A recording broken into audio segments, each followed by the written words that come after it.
Hey there, ladies and gentlemen. We are live. It's gonna take people a little bit to get in here. I'm still sharing all this out. I did not do the intro or anything like that, so um, that's okay. I'm not rushing to get into this stuff. Uh, but let me go ahead and we'll start sharing things out. I hope you're all having a good Saturday. I took the morning off. I was actually I took the morning off. I didn't stream. I was cleaning my house. So I did a lot of cleaning, a lot of stuff around the place, and yeah, was uh, was a pretty good. Lady Jen, welcome, welcome. Good to see you. Yeah, people are starting to find us. They're starting to get in here. I'm sharing this all out, so it'll take me a few minutes. And the dog is up here on the bed looking out my window. It's a nice day. I got the window open. Put it in the Facebook group. There we go. Trying to think, what other things do I need to do to share this out? Those are the biggies. We're live on Rumble. No worries, Lady Jen. I appreciate you stopping in. Oh, there was one other thing I wanted to do. I got to pull it up. I'm trying something new.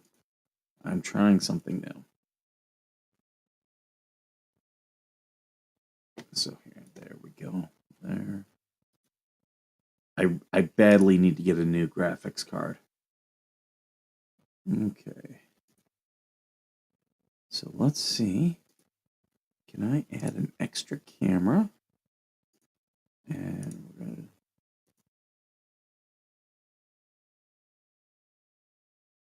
to... Oh, there it is.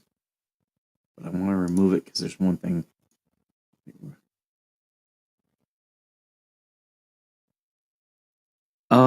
I appreciate that, Chris. For Timothy, who we were helping, we did get him all set up.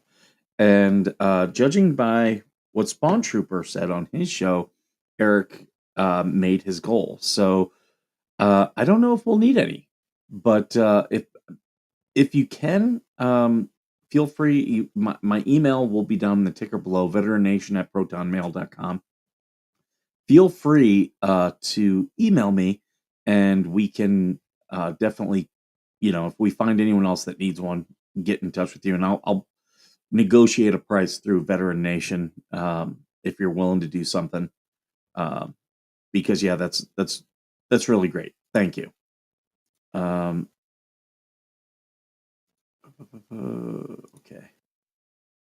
Okay, I'll show you guys what I'm looking to do. I'm gonna do things a little bit different because I think doing it this way will stop the echo when I share screen. So there we go. We have that right there. So that's my one desktop that I have that's kind of empty. So there we go.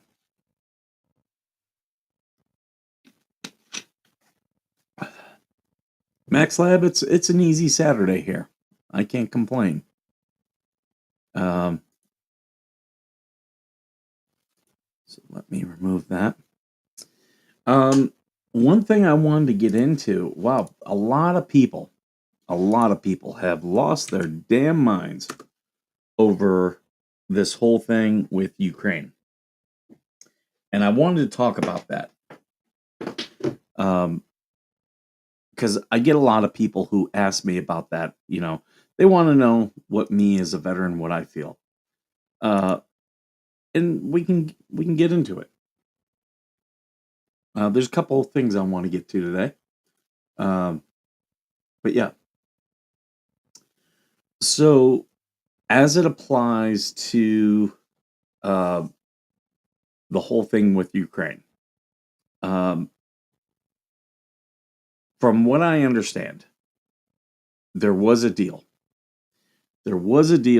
And both countries had hashed it out, and this is according to Marco Rubio. Both countries had had hashed it out, and we're now into the part of the phase where, okay, now we're gonna really put things down to paper. Hey, Big Dirt, I see you over there. He's watching us normally on his TV. He said watches us normally on his TV, and then will tweet back to me. Hey there, Rogue Mama. You need help? What do you need help with? Oh, hello, not help. Okay. See, it's good to ask these questions. But yeah, so the deal apparently was all set and done. Everybody was happy, and then uh, Zelensky got into the Oval Office and started talking about all the things that he felt should have been in the deal. And you know, that's diplomacy. And when you negotiate, this is why Trump is actually good at negotiation or good at diplomacy, is because he's been negotiating his whole life. Um, when people start talks, they'll say, okay, these are the things that are not on the table. These things right here, these things we are willing to negotiate on. Other things you come up with, we will be willing to discuss on case by case basis.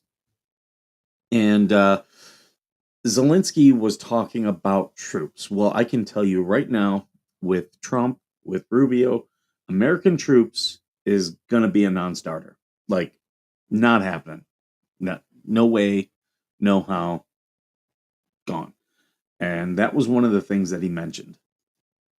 And Rubio was pretty pissed because they had a deal. It was all worked out, and it was like Zelensky came in for what was going to be the announcement of the deal, and wasn't happy that it wasn't the stuff that he wanted, and pretty much imploded it all. Oh, you're live now? Okay, yeah, I'll set you up as a redirect. No problem there, Daniel. I don't know how long I'm going to be on, but I'll happily redirect everybody to you. Daniel's over there on uh, Panorama Computer. Definitely check him out. All right, let's see. Gonna go in here. It's my control panel.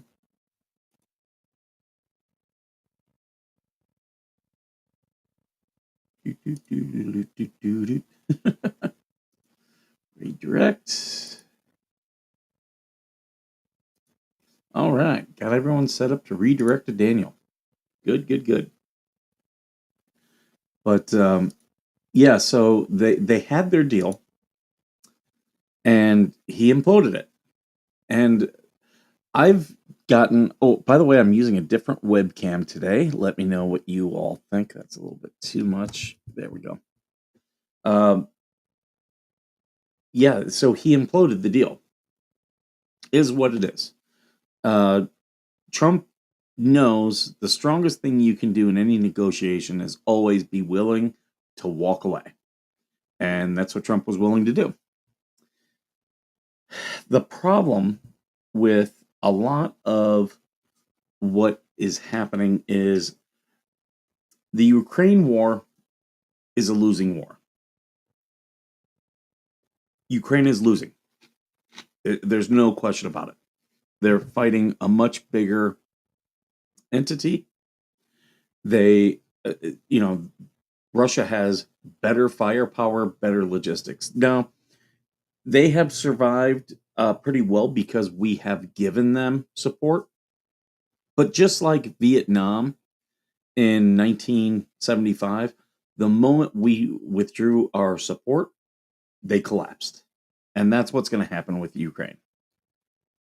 Someone should have told him we pissed Trump off for 8 years, and this is the best you'll get into. Oh, yeah. Yeah, Lynette's a little bit tired. But yeah, the Ukraine war is a loser war.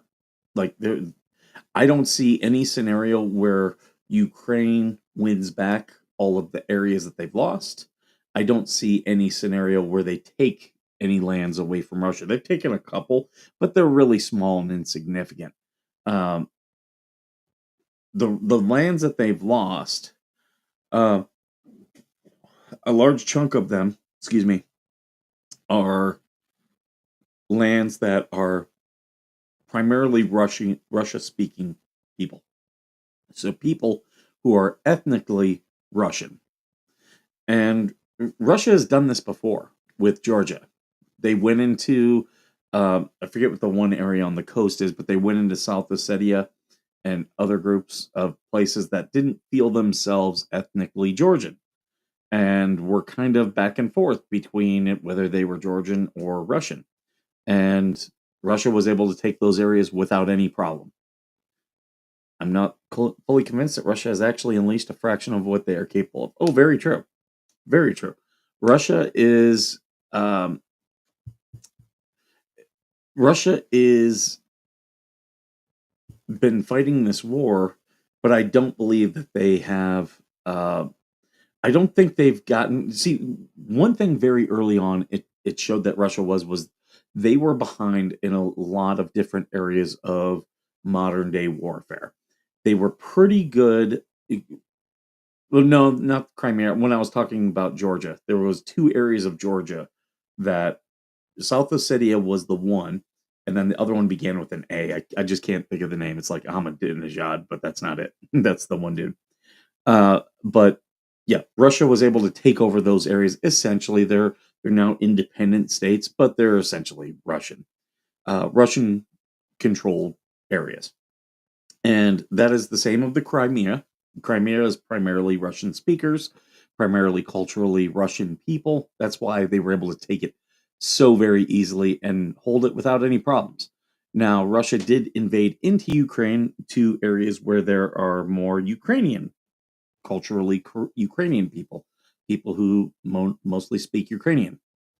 And that's going to be harder for them to hold because, as we've seen with other things, if you have an area where the populace isn't uh, happy for you, you really have to dominate them. But it will take a large, if it turns into guerrilla warfare, it does take a lot of effort and money and resources to just be able to hold that area. Uh, that's why I think Russia is very much inclined for peace talks. And I don't see any way that Ukrainian gets back the areas. It might get some of the areas by giving up the Russian area that there's like a Russian city they took right on the border, but they'll have to give that back, and all they're going to get back is the Ukrainian speaking lands. I don't think Russia's going to give up any of the primarily Russian culturally lands. And so this is a loser war. Okay, that's where I see this.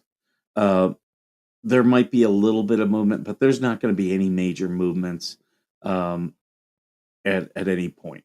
Russia also doesn't want to fully invest in this war because that could pull in foreign troops. All these people from the UN, when Trump did what he did, they all came out in solidarity. And I keep asking them all, "Oh, how many troops are you sending?" Because you notice none of them are sending troops at all. Russia needs to be careful; they could lose what they gained in the Winter War. I don't see that happening. I don't see them losing anything. Putin is willing to talk ceasefire, but the president of Ukraine is not willing. Yeah, absolutely. But it's also because uh, Zelensky doesn't want to look like a failed leader. He doesn't want to look like a leader who has lost a war. He lost the Crimea to Russia, and as long as he can keep this war going, he's going to try to act like there's hope. Taking chunks of Russian Kursk, and Russia is losing more. They've only lost really small areas of Russia, nothing too big. And there, of the towns and cities that Ukraine has taken, Russia has taken way more. So if there's a peace deal, they'll trade those lands back. Most Ukrainians also speak Russian. The only way Russia overpower Ukraine is if Trump gives them support in arms and weapons. I don't underestimate the Ukraine. No, no. Okay, Ukraine has been losing this war. The only way they've been able to use uh, um, American weapons to decimate Russian tanks. That's what they've been able to do. But Russians have switched to drone warfare and are highly successful at it. Like you can go onto YouTube and watch the videos. It is not even close. And Russia's like, okay, that's where we're gonna go with this. We're just gonna go into drone warfare. And yeah, they are going to uh destroy the Ukrainian military. Now, what will hold Russia back will be a guerrilla warfare. Yes, and Jeff is now touching on something incredibly important. The strategy of this war. Now, in 1997, Bill Clinton, Boris Yeltsin, they came up with a meeting. They decided they were going to get rid of nuclear arms, going to end the Cold War. We're going to do all these things and open up trade between all the countries. And pretty much the only thing that Russia asked was, hey, these old Soviet Warsaw Pact countries, do not bring them into NATO. Because Russia actually asked, can we be a part of NATO? And we said, no, you can't be a part of NATO. And they said, okay, that's fine if we're not in. Don't bring in these other Warsaw Pact states into NATO. Well, we reneged on that deal. And the fine line for Russia was Ukraine. They were like, do not bring Ukraine in, or we're talking this will be bad. And I'll look at her question. Hold on. This They were like, this will be bad. And all the way up until Biden, every president said, yeah, we're not going to bring Ukraine into NATO. Then Biden said, oh, we're going to bring Ukraine into NATO. And surprise, surprise, it ends up in war. Um, I lost my husband on February 12th. He was an Army vet. I need help on what I need to do next. He was only 56. I'm totally lost. Sherry, what you need to do is contact the VFW, DAV, or uh, American Legion. And what you want is a veteran service officer, and you're going to get survivor benefits. So that's what you want to contact them about. And I do have my email and I have a phone number down below. So if you want to talk about this offline with me, feel free to reach out to me. It's actually coming up in the ticker. Um, but yeah, so Ukraine, bringing Ukraine into NATO was a huge, huge strategic mistake. Very bad. Very bad. There was no need to bring Ukraine into NATO. All it served to do was to act as a way to increase tensions with Russia. And so it strategically serves no purpose. But yet we chose to do that. And it increased tensions, and now we're in a war. So we need to, because I guarantee you, we start doing peace talks. The biggest thing Russia's going to have is they're going to say, "Look, we're keeping the Crimea. We don't care. We're keeping that. But if you, we'll give back probably all the lands, but Ukraine and NATO, absolutely 100% off the table." And we'll probably even ask for old Warsaw Pact states to uh, be kicked out of NATO. So, and that's what I've asked everyone. Ever since the start, all the people who are like, we got to support Ukraine. What strategic value does it offer us? Nothing that we didn't already have. So it was pointless. All of this, all of these deaths were 100% pointless. So just as I thought it was due to Biden that the war between Russia and Ukraine started, not much of a surprise to me. He increased tensions. It was an escalation. For 30 years, we agreed that, yeah, Ukraine's not going to be a part of NATO. And he was taking steps to do that. So, yeah, it was an escalation, an unneeded escalation. I wouldn't blame it on him, but, you know, it definitely put us on this path. At any point, though, he could have also called for peace talks. But, there were a lot of these EU leaders who were trying to suggest that we shouldn't be in peace talks. And that's ridiculous. As long as, we learned this in the Cold War. As long as you're talking, there's always hope. Mama Coop, welcome. So, yeah, this was, I mean, all these people who are so gung ho with, yeah, we have to fight Ukraine. So many of them, like, I'm like,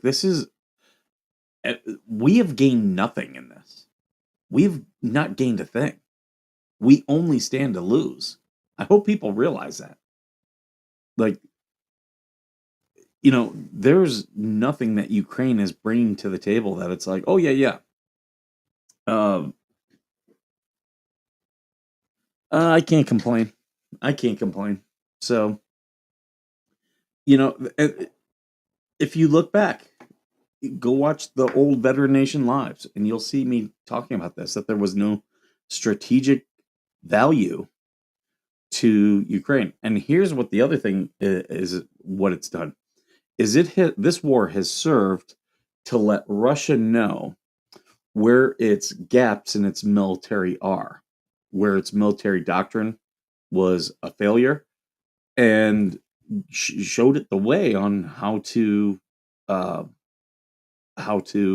really make its military top notch. So, across the board strategically for America, this war has been a boondoggle. It has been horrible for us. Yeah. I ended up picking up my my little man, and we watched a movie together. So that's why I wasn't there last night. But yeah, and if people disagree with me, great. Um, just show me what the strategic advantage is. Finland also have joint NATO. Isn't that a problem? Not really. Finland wasn't always a NATO member, but was always a NATO-friendly country, and we have had American resources stationed in Finland for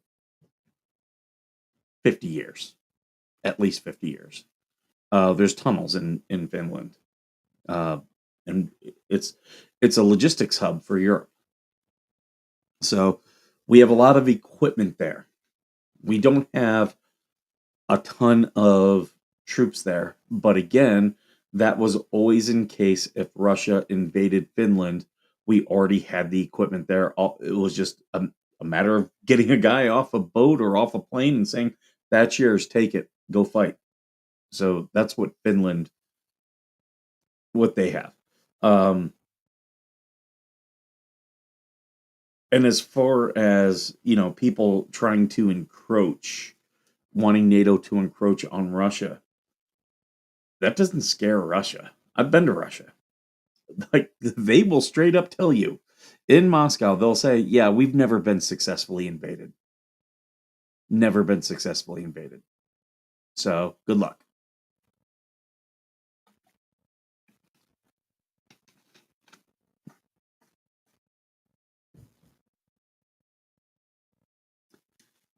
Imagine the U.S. response if Russia or China set up military strategic bases in Mexico or Canada. Absolutely. That's exactly, I mean, that's what the Cuban Missile Crisis was about.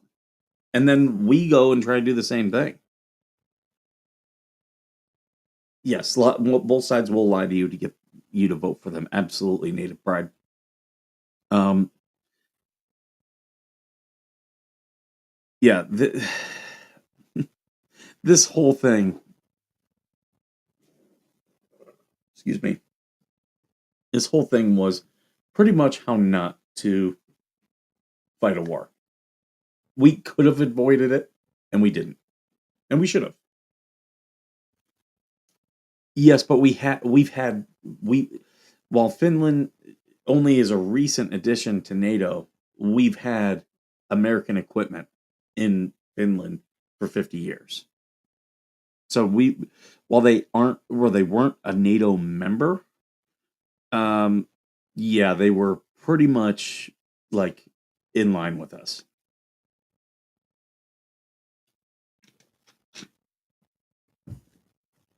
So yeah, like, and that's what we were trying to do again with Ukraine. We were trying to put bases there, and again, all it did was increase tensions. There's a benefit to having buffer areas and buffer nations. Really is. That's I remember in Bosnia and Kosovo, there was an abandoned air base, and uh, General Wesley Clark, who ran for as a Democrat for president, he was the U.S. Commander in charge, and this base was there, and several people of the command had said we should go take over that base, and we didn't. We just kind of were like, oh, no, we're not going to but dedicate personnel to it.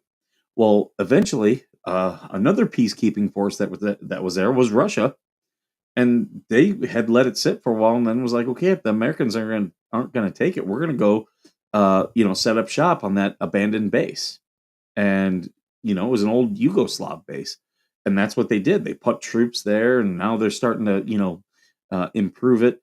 And General Wesley Clark ordered the British General Peter Jackson, yeah, go attack them, go take that base. And Pete Jackson sent back, I've spent my whole life trying to prevent World War III. I'm not going to start it today. You know, our stupidity should not be a case for war.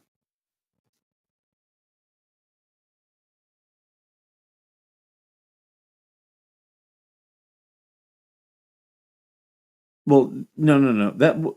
What happened in the White House yesterday, Zelensky he should not have been stating those things. If he wants certain things, you do that at the negotiating table. You don't do it in front of the press when everybody is there. That was just an attempt to try to embarrass Trump, and Zelensky looked like a fool.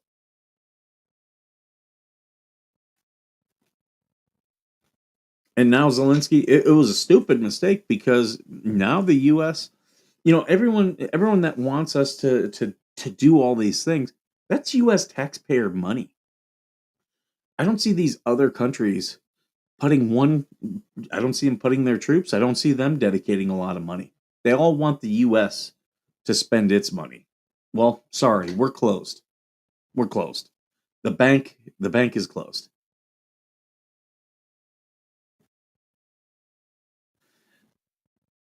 I mean, reactivating World War II bases to counter China. The problem is, while we've punished Russia, on the flip side, we've rewarded China, which is still communist, by the way.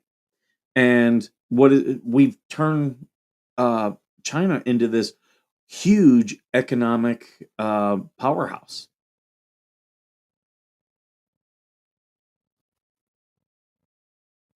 No, no, no. He was saying what he wanted way before the VP got involved.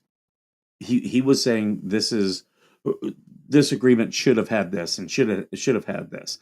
That's not the time to discuss any of that stuff. And you could see uh, by the reaction of the Ukrainian ambassador. She was embarrassed. That's to start saying what you want in front of the press isn't that's not how diplomacy works. He thought he was gonna see a lot of these Eastern European leaders, they have to look strong. It's the Asiatic despot. It all comes from the Mongols, the last people who successfully invaded Russia, by the way, and that was what 13 something. So Uh, yeah, a strong dictatorial style ruler, and he was trying to look strong in front of the cameras, and it backfired. Um, you don't you don't want to get into a dick measuring contest with Trump, because Trump he's like, yeah, I'll get hella stupid with you if you want to get stupid.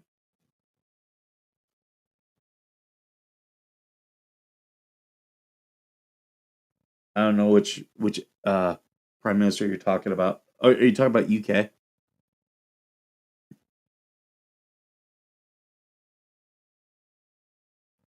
Should where I live be your 51st state? Really? That's where you're going?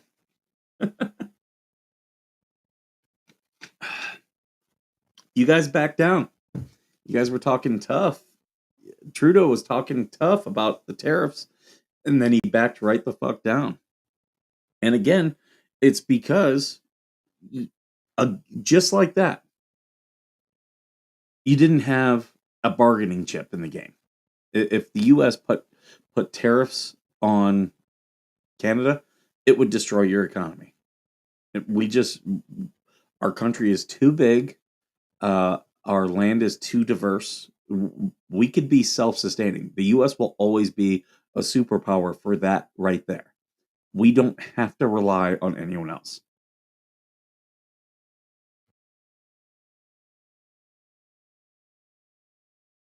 Yeah, he did. Just Trudeau backed down. You, yeah, it's like, dude, like Trudeau is barely holding on to power,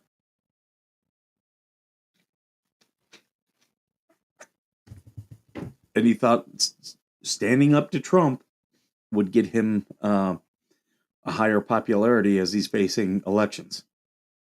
It's not. It's not.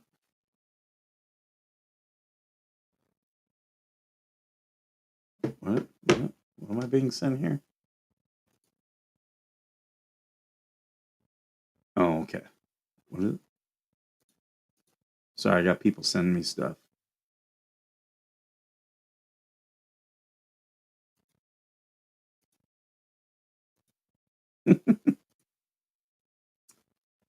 um, so Canada should be a part of the United States then. There are parts of Canada that would happily be a part of the United States. Do not underestimate that. Uh, Europeans are now starting to get scared of the U.S. The money stopped for the WHO. That organization, yeah. Well, that shows you. That shows you right there how bullshit some of these organizations are. Without American funding, they don't exist. And the WHO was getting uh, to being. It was to the point where it was being purposefully antagonistic towards the U.S. president and RFK. Like, so if we're funding you and you're going to start talking shit on us, okay, yeah, your funding's gone. Sorry.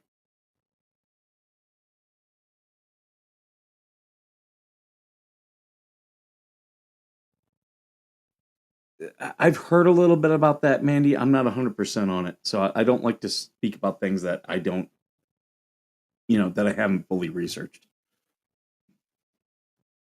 Yeah, there's a lot of people in Quebec who want to be a part of the United States.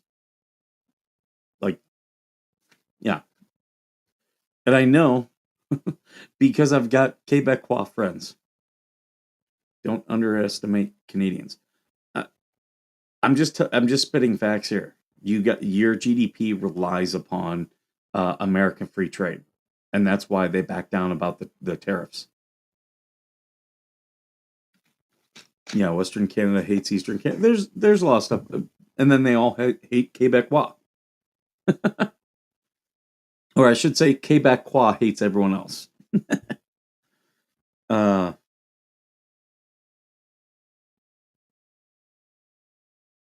yeah, oh yeah, Trump, right here, Mr. Coop. Trump stayed pretty cool through most of it, and that's the thing I like about Trump. He realizes stay calm until it's the point to not be calm anymore. So I do like that about Trump.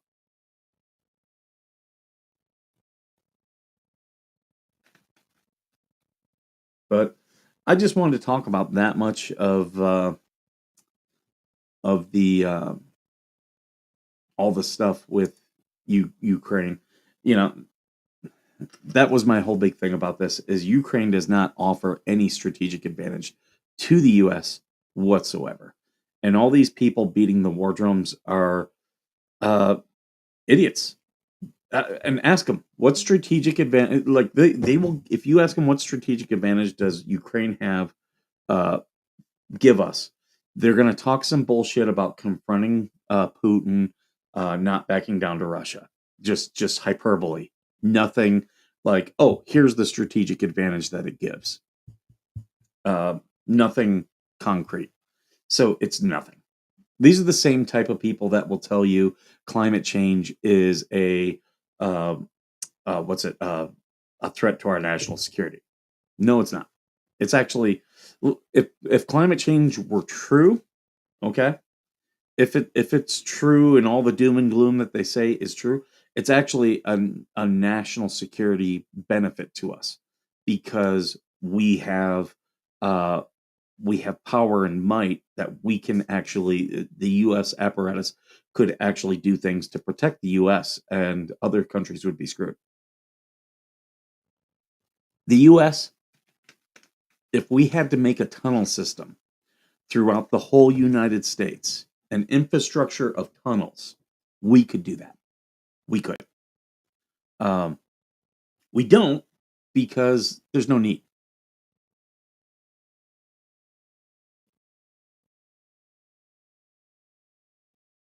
Yeah, yeah. Trudeau stepped down because yeah, people are tired of his shit.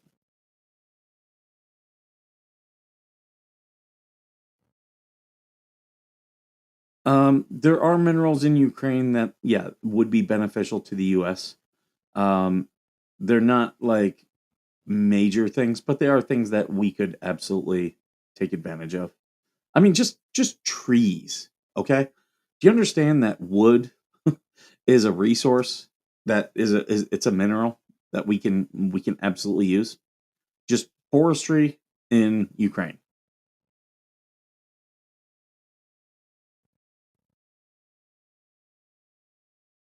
Russia doesn't want World War III.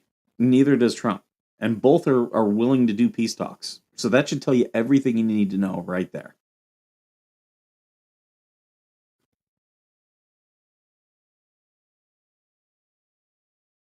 Yeah, he was trying to give the U.S. an ultimatum. Yeah, and that is shitty diplomacy right there, issuing ultimatums to people.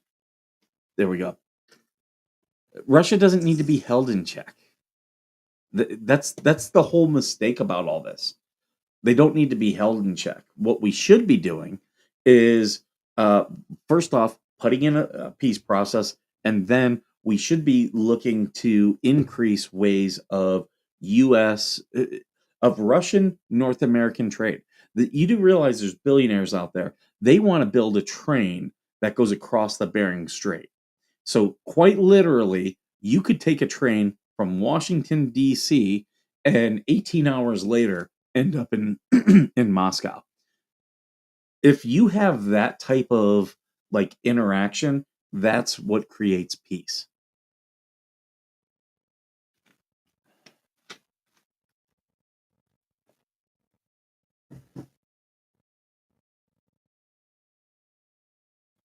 Oh, Biden. I was in during Obama's time, and being in the military, I can only. I was in a short time of reserves for Biden, but I left in 2022. So I didn't really feel it the way I did with Obama. With Obama, it was a horrible time to be in the military. Obama, he had no like plan. Like I remember I was in the UAE and the whole war in Yemen kicked off. We were talking with our counterparts in Saudi Arabia, Bahrain, Oman. we were doing all these CENTCOM VTCs, and we were asking, what does the administration what is the administration going to do? When we were even asking, when is the embassy in Yemen? At what point are our personnel going to pull out? Because our counterparts were like, "Hey, when America goes, we're going." So they were saying to us, "Just let us know when should we expect you guys to pull out of your embassy?" And we were asking that to the State Department and to our military CENTCOM leaders, like, when does the president want us to pull us out? Because our partners are asking. We got no answers. You can't plan if you don't know what the mission is. Like, we weren't even told, here's what our goals are. Like, we had nothing to go by. We're just like looking at each other. And it's that fickle type of leadership. At least with Trump, you might not like what he says, but he's going to tell you, here's what I expect, here's what I want. And you're seeing that. People are pissed off in this first month because you're seeing exactly that.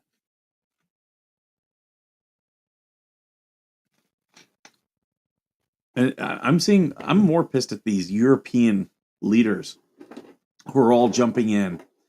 Oh, we stand with Ukraine. Okay, well, what are you doing? Hey, Georgie, what are you doing? You stand with Ukraine. Got it. What are you doing? You're bitching about us. You're bitching about Americans. You want us to pay for this war. Sorry, bank's closed. Yep. I do want to shift gears a little bit. There's a couple things I want to discuss. I got to download some things on my computer.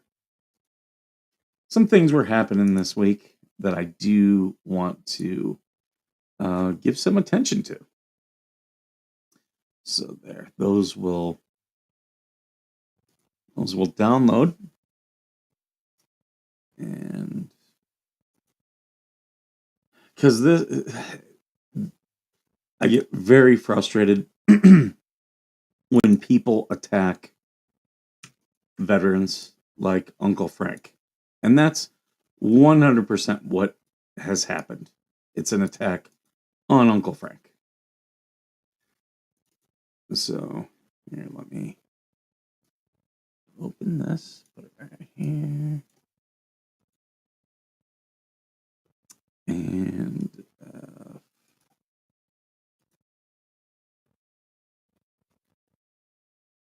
here, can I make this one bigger? Oh, hold on. It's mirroring. Hold on. I don't want that.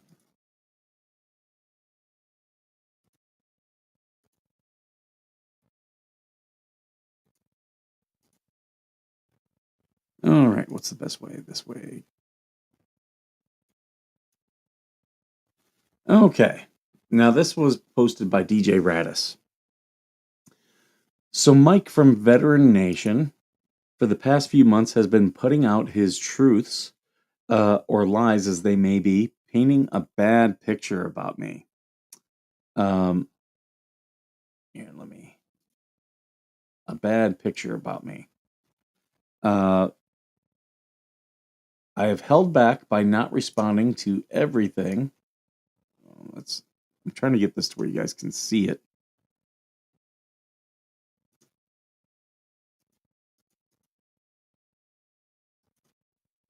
I held back by not responding to everything he has claimed. Today, I come to find out he's been claiming I broke HIPAA laws by passing out a medical report. I never signed for the report. In fact, I never even asked for it. It was freely passed out by John Carnley, aka Yoda, and his wife.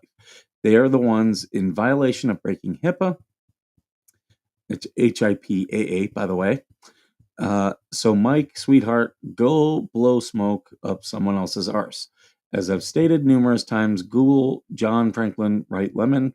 That's the name Yoda gave the hospital. There are no records of that name can be found anywhere in or around Perry, Florida. No county records, no voting records, no property records.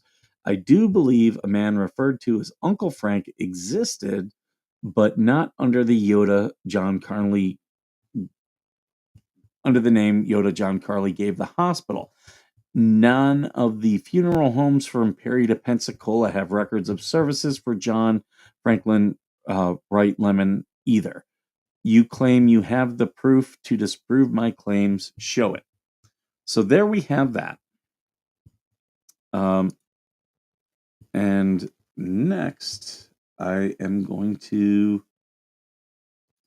Is this.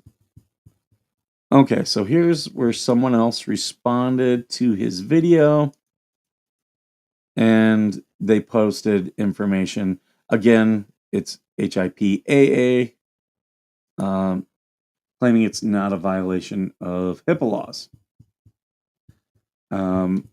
So where is my, there, looking for my cursor. So there's that. Now I gotta download this. So this is still going on.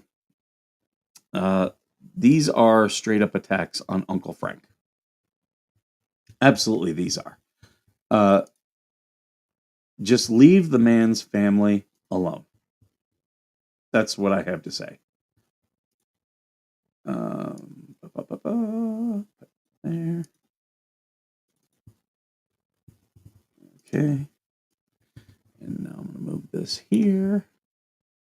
And yeah, that's perfect. So now we're going to listen to him in his own words. Make sure you guys let me know if you can hear this okay.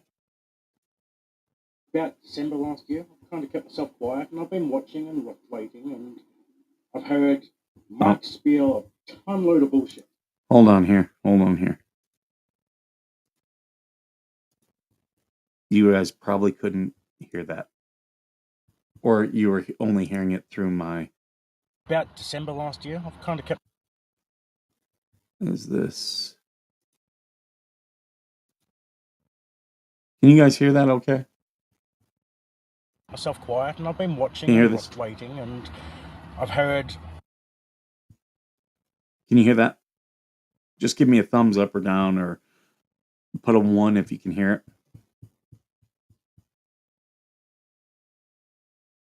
Sound is fine. Okay. Okay, here we go. About December last year, I've kind of kept myself quiet, and I've been watching and waiting, and I've heard Mike spiel a ton load of bullshit. That supposedly another YouTuber doesn't want to talk to me anymore, that I've been supposedly in his DMs begging for forgiveness, which is... I don't know. The only thing I can guess he's talking about there is Spawn Trooper. No, I there's other people I know not talking to DJ Radis and Spawn Trooper, but they are definitely talking.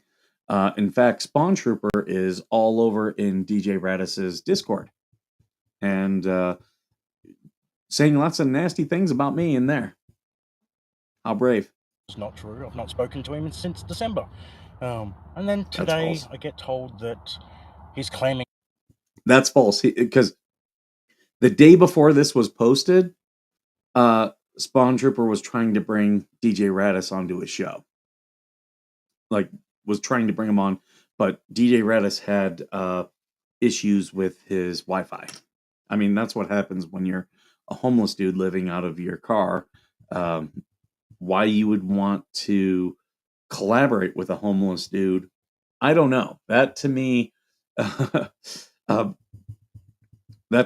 is yeah, a little bit weird. I've broken HIPAA violations. Well, let's touch base on this. Yeah. I get told that he's claiming I've broken HIPAA violations.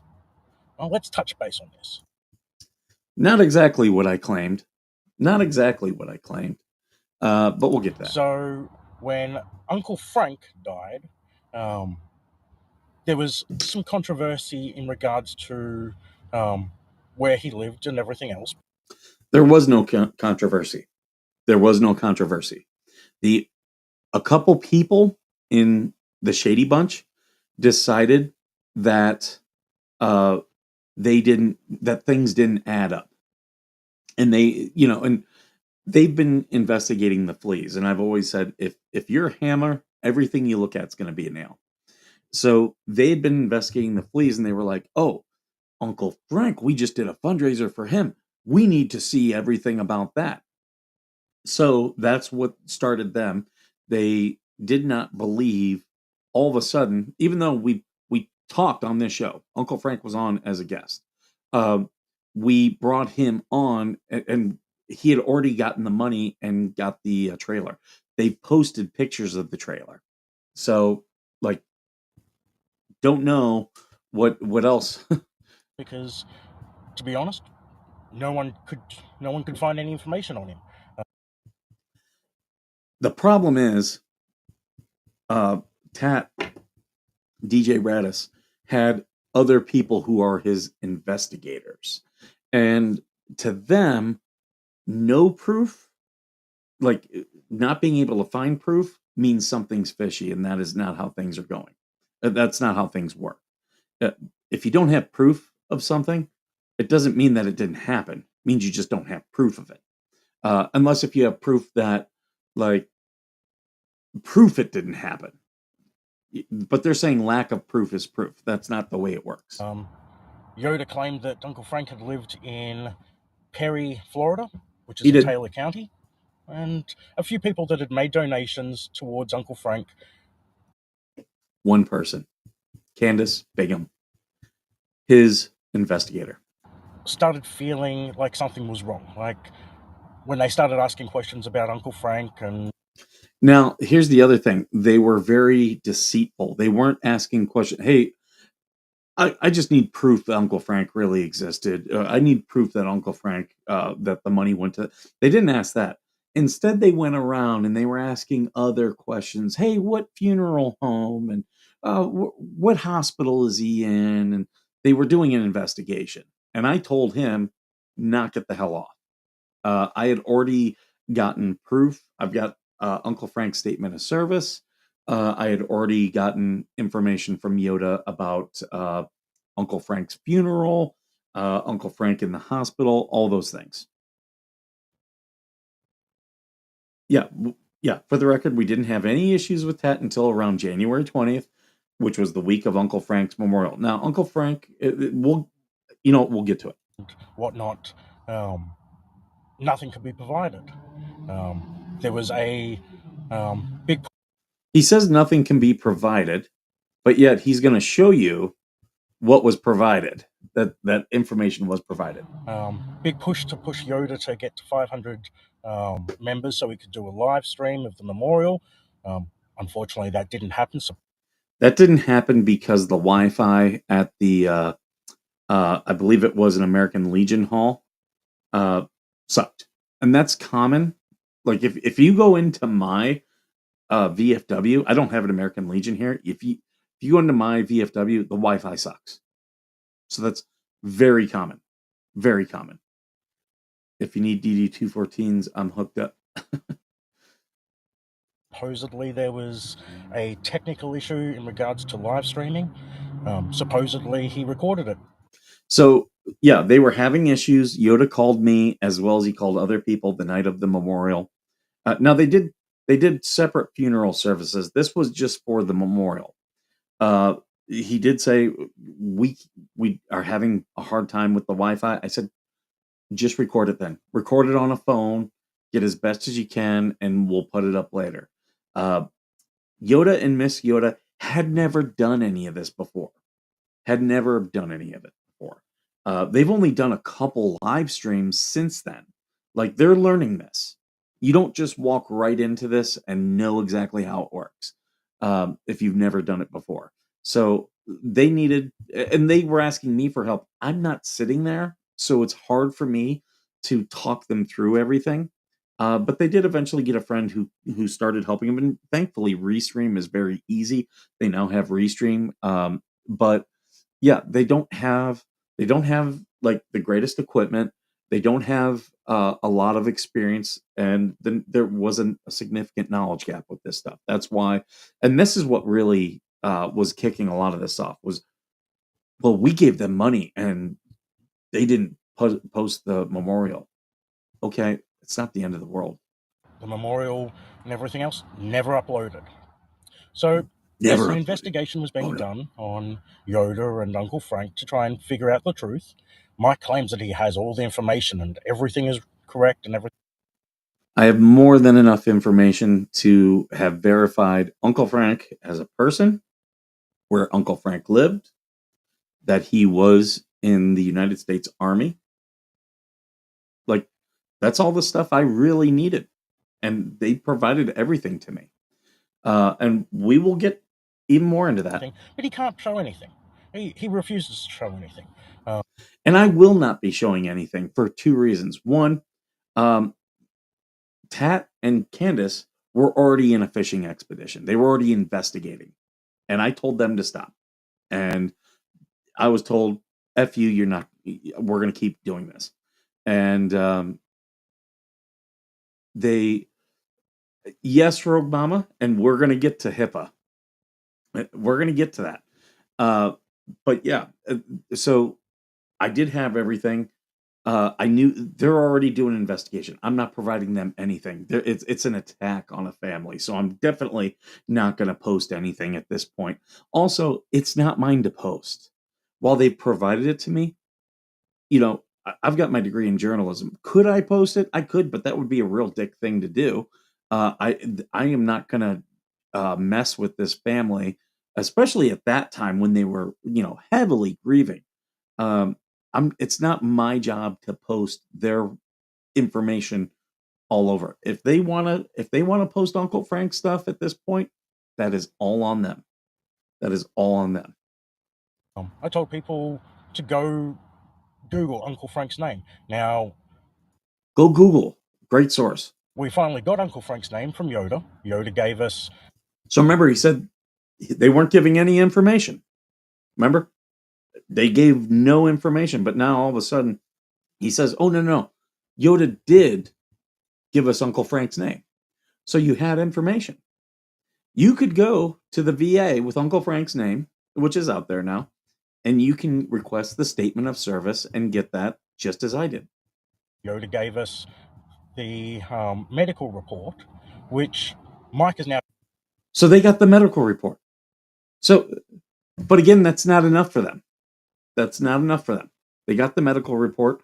So now they have proof of Uncle Frank because they were saying, and I've got screenshots. Again, I'm not posting them right now. If it gets to that, I will.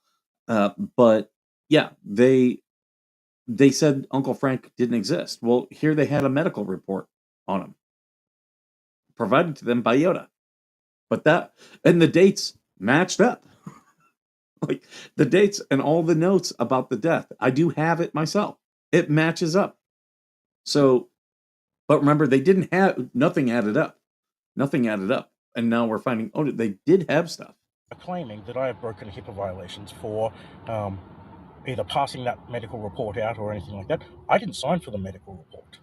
I am held to no HIPAA laws whatsoever because I didn't sign for it. Yoda passed it out, and a few other people got it, and so be it. So, Mike, you can go put that one up your pipe hole. I never said DJ Radis himself was breaking HIPAA. No. What was happening is his investigator, Candace, was attempting to break HIPAA. She was using her position to investigate Uncle Frank, which is very unethical and highly illegal. She is an investigator, has access to certain systems due to her job, and instead of doing her job, was using those systems to look up Uncle Frank. And how do you think she was probably looking up the Lees? Do you think she was probably looking up Bruce? That's misusing your position. That's a misuse of your position. And when you're using your position and contacting the hospital to get information about a patient, that is a violation of HIPAA. That's a violation. Now, the hospital, they complied with HIPAA and were like, unless if you have certain things, we are not giving this information to you. Now, how does that involve Tat? Well, Tat and Candace, I have text messages. He sent it to me. He said, we are doing an investigation on Uncle Frank. So guess what that means? That means Tat is the accomplice. See now? And what is all of this? All of this is harassment of Uncle Frank and Uncle Frank's family. It's all harassment. But yeah, I really haven't touched base on anything. We figured we'd let Mike cook. We'll see what Mike would do. But in regards to all this, I feel that I need to now show said report because, again, I didn't sign. So he's got the report. He's going to show it. And if you go to his YouTube, I don't know if it's a shorter video, but if you go do it, he shows the report. For it, I'm held to no HIPAA violations or HIPAA laws. So, Mike, you wanted to shake the hornet's nest? I will release it all, and you can figure out with Yoda how you want to proceed with this. Because, to be honest, I've done nothing wrong. So he's releasing it. That is harassment, and he does show it. He shows it on his channel. That is harassment. I stopped following Radis the night he was at the town hall. He was shining a light in the video, which whatever it was. Yeah, see, DJ Radis, he is specifically poking the bear, and this Jeremy tells people, do not get involved. If you're going to get involved on something that you've seen, contact authorities. But DJ Radis, and we saw it at the last town hall where he was given TC the middle finger. Like, he just wants to get himself involved. And the thing is, he is escalating, whereas Jeremy was always trying to de-escalate. Not a very smart thing, in my opinion, but that's up to DJ Radis. And then there's one other thing. You know, people have questioned me and said, how dare you claim that, excuse me, how dare you claim that people are being harassed and being attacked? Well, I can tell you that's exactly how Yoda feels. He feels attacked. He and his family. Nope. Darn it. There we go. He and his family. And me and Squid, for a long time, like, we were working, even though she had issues with me, we were working, to help Uncle Frank and his family. But look at this. I just want to show this. DJ Radis. Now, Yoda and his family, they feel that DJ Radis is absolutely harassing them. They also feel that Spawn Trooper, they have the audio of Spawn Trooper and DJ Radis on live together, and they agree that they were attacking Uncle Frank and them. And this is Squid. DJ Radis, can you DM me sometime today? I have something to show you. Not dramatic, just reinforces something that happened in the past that you might find funny. So she is posting to the people who've attacked Uncle Frank's family. And that is how you can talk with Yoda and Miss Yoda. That's 100% how they feel. Me, someone attacks a veteran or their family, especially in a time of bereavement, I will never work with those people again. Like, I want nothing to do with them. They can attack me all they want. If you guys haven't figured this out about me, attack me all day long. I'll deal with it. I'll turn it into content and other stuff. You start attacking other people, I'm gonna get pissed. And yeah, I mean, Squid wants to trade stuff with DJ Radis, who has attacked a veteran and their family. And the thing is, it's all harassment. It is. FYI, if she was doing that while being paid by the government, that is theft of time from your employer. I know she's an investigator. I don't know if it's for the government. There are people. So right here, Miss Yoda is kind of giving it up right here. Why they couldn't find anything about Uncle Frank. He was a member of the tribe. And I don't know if any of you have had any interaction with many Native Americans, but they definitely try to live without the government in their lives. But yeah, Uncle Frank was he was a tribal member. But this everything that they've done and continue to do is 100% harassment. This video, proof of harassment. Um,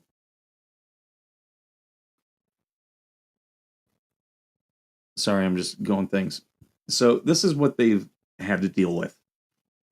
And here's the other thing. I don't know if any of you have dealt with uh, an Indian tribe. I'm, and I don't mean this in a bad way. They kind of act like the mafia, um, in the best way. They will protect their people. They will fight for their people. And they're not going to take anyone's bullshit. They don't want any outsider bullshit. And that is what is happening with this. So, you know, just putting it out there. And don't, Spawn Trooper who likes to claim, oh, I'll help any vet. I'll do anything for any vet. Okay. Well, you didn't for Uncle Frank. What you did was you brought the guy who's harassing his family and brought him on your show to continue that harassment. And it hasn't stopped. Has not stopped. Yeah, they took a break, but it hasn't stopped. And unfortunately, now Squid's getting involved with them. So it's very sad to see. Very sad to see. Me as a veteran, like, you don't have to like every veteran, but I would never attack a veteran's family. I would try to handle that with kid gloves. So yeah, those were the two big things I wanted to talk about today. Just things that have been happening. But yeah, Spawn Trooper was trying to have DJ Radis back on. Mr. I would never attack a veteran. You certainly don't mind attacking Uncle Frank's family. And he was trying to get Yoda to reach out to him at the end of his stream the other day. Which, by the way, he did 5 hours of streaming about me. 5 hours. How crazy is that? I'll have a video about that. I told you, all these fools, I'm just gonna monetize them. Like you're not turning me away from doing this. I will absolutely like turn this all on you. More drama. Well, yep. As long as there's drama, I'm gonna keep reporting on it. I get people who send me things. Oh, you need to be the bigger person. Let this go. Oh no. Oh no. I'm making money off this. You kidding me? I want to make some money. Yeah, DJ Radis attacks disabled people just like Max Lab, just like how Spawn has attacked Max Lab. Spawn, December 17th. You can go look it up. He did a whole live stream about him. He's done posts about him. But yet, oh, I won't attack Max Lab because he's got disabilities. Oh no, he will. And now he's also been attacking Daniel. Did you guys happen to see Mussy go into Daniel and she started BS and then she ran into Spawn's stream to talk about the BS and Spawn started going off? It's like, dude, you don't realize people in your chat, and there's some of you here right now, are all about the drama and try to bring the drama. Oh, did you hear what this person said? Oh, they were doing this. You guys, you don't like the new camera? Yeah, some people they definitely don't like the or they try to play the mommy daddy. Roy Longslinger booted from the channel. Linda Knoll booted from the channel. A bunch of us, we were watching Spawn Trooper's show together and we were laughing about it, and it all went by. It all was going by, and I'll get in this in my video, but because someone gave him a thumbs down, here's what I'm gonna tell everyone in the chat: please thumbs down every one of my videos. That's called engagement, and that tells YouTube, put this video in front of people. If you have 100,000 thumbs down, YouTube is going to promote that video because it's getting people to watch. Hate watching is a thing. So if someone wants to thumbs down, go right ahead. You're helping me. And yet he was saying that we were harassing him. Like, but I'll get to all that audio. It'll be fun. I'm just gonna keep like, did these guys? I told them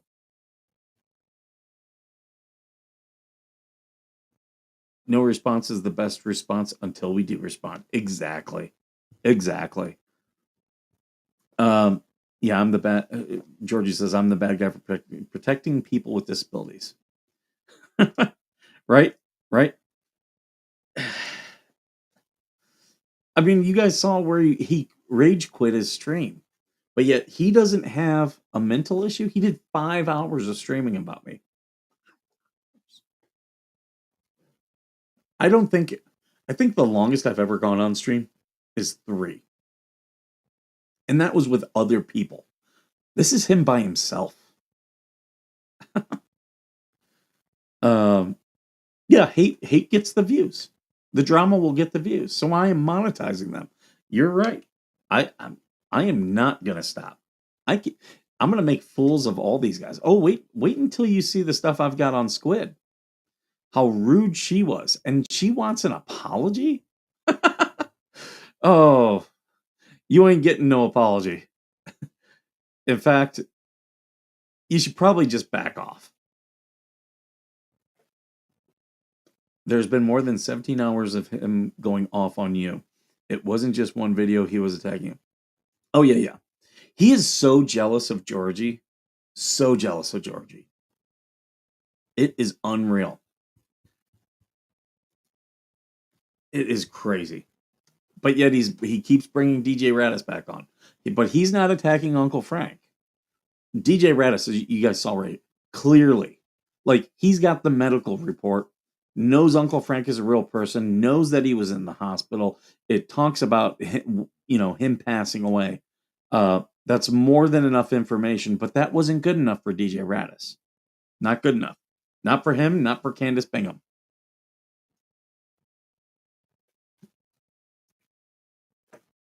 What I should do is post the DMs. I'll have to check with the other people. The DMs where we were telling DJ Radis, stop your investigation. A week before before all the shit hit the fan.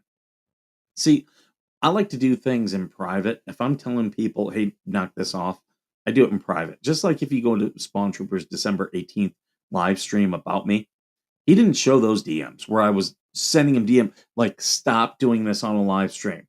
Stop. This is not helping anybody. But yet he was intent to do it. But yet I keep getting dragged into this. Did you? Did you really get dragged into it, or did you do live streams and not stop? And I was willing to ignore it. And then him and DJ Radis attacked Uncle Frank.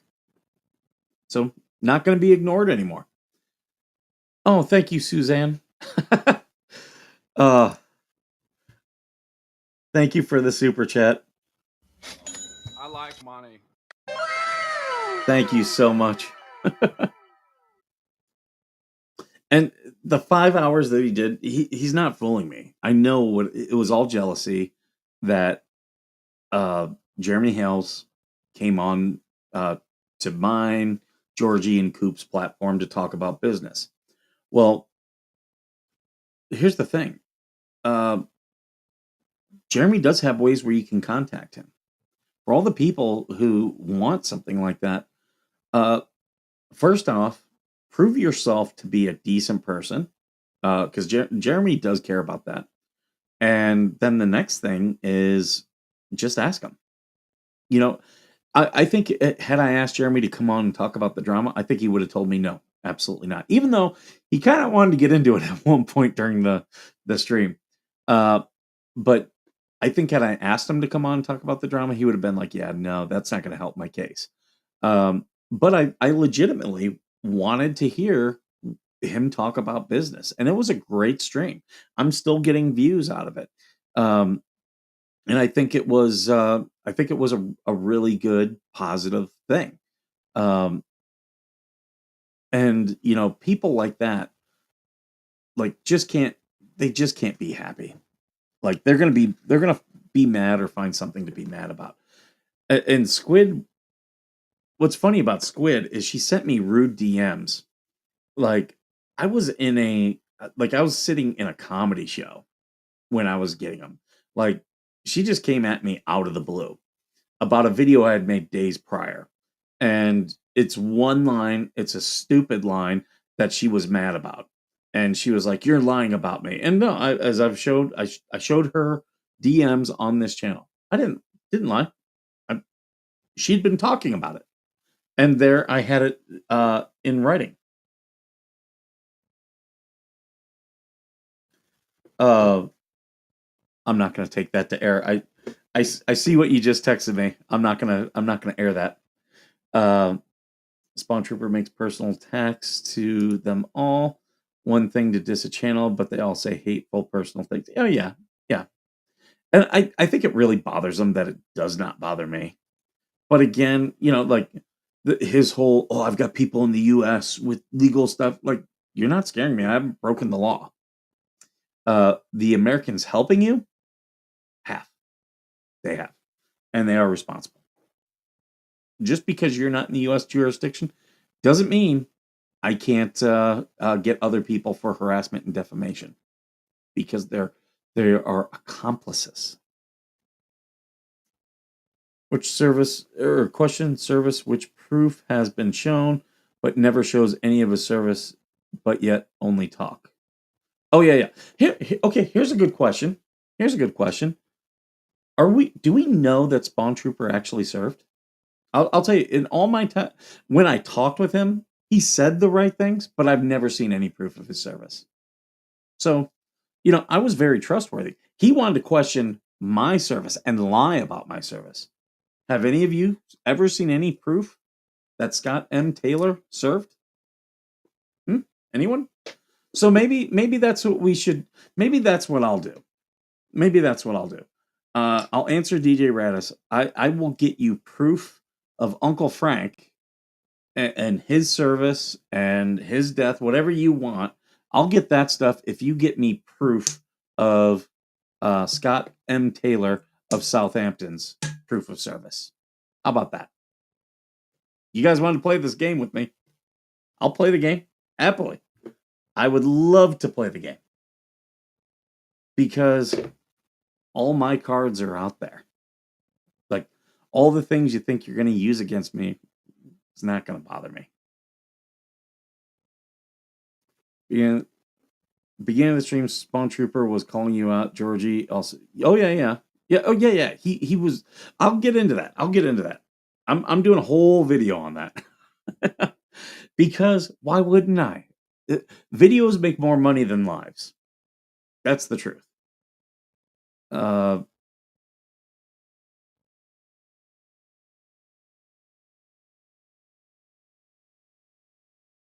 yep. Valor View News.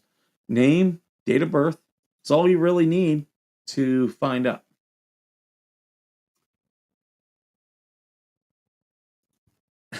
Exactly, Georgie. Is Scott M. Taylor really his name? He is very protective of his secrecy. And there are things he said like that he was what was it? That he was I don't want to say kicked out, but he was definitely talked to about his anger while he was still in. And he claims he did 30 years. Those are some flags. Like, first off, if you have anger issues, you have a mental issue and you should have a therapist. What I've been saying since, forever with him. But yeah, we'll see. We'll see. I mean, he claims he doesn't drink. No, I have never seen a picture of him. Never.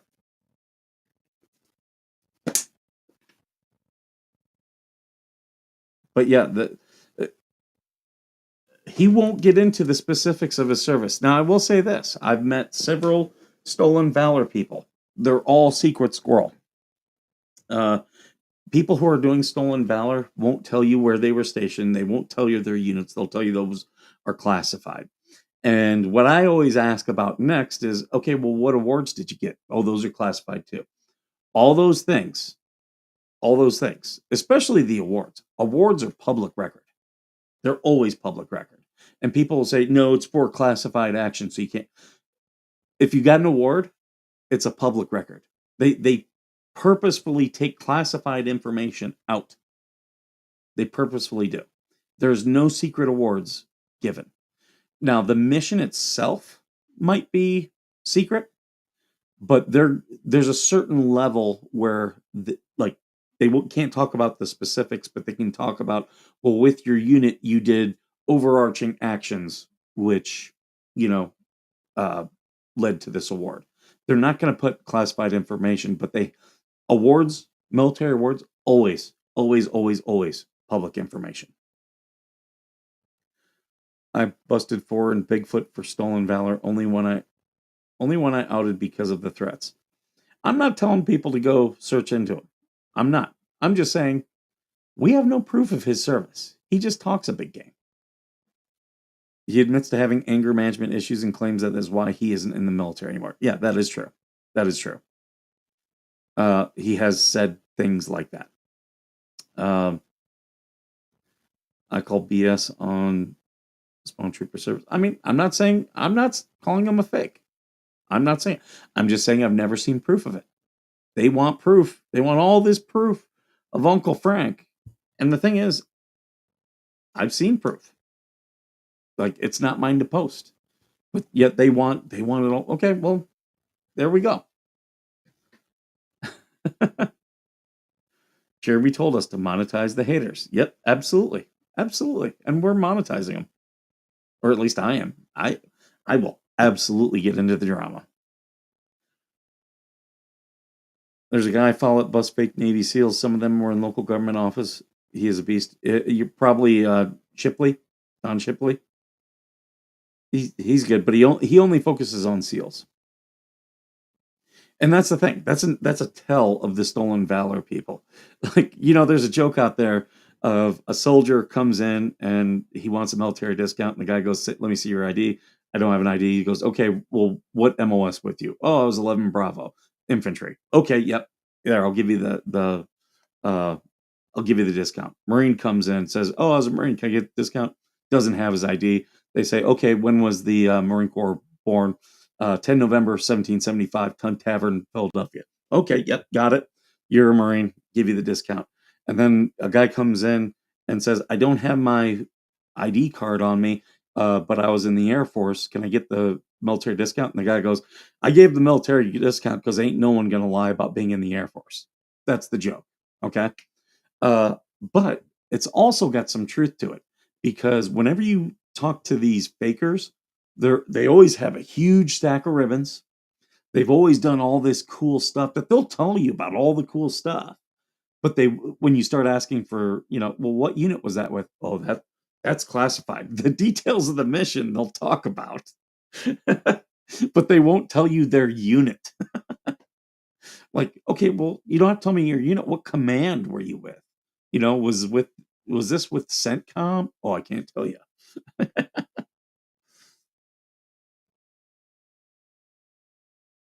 He does all Skipper.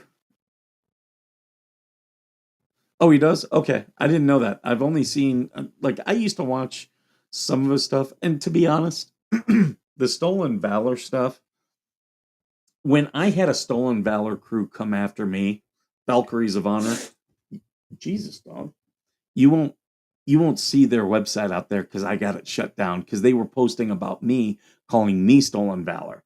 And I contacted GoDaddy and I provided more than enough proof. And I said, all you have to do is look at this web page right here. And if you don't take it down, I will be including you in the defamation lawsuit. And they were like, nope, everything you're showing us is perfectly, enough for us to say, yeah, we're not in the business of attack websites. And they took it all down.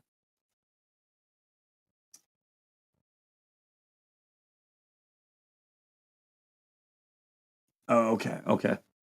Sorry, I'm getting text messages here. He was Native Pride says he admitted in one of his lives that I called him out on it, and he admitted he was discharged from service due to anger management. Like, seriously, anger management is a major symptom of PTSD. I'm not saying that's what he has, but it looks like it. The dude needs a therapist. And he thinks by people saying you need a therapist, that's an attack. It's not an attack. Not an attack. And he's going to have to hit rock bottom before he realizes that.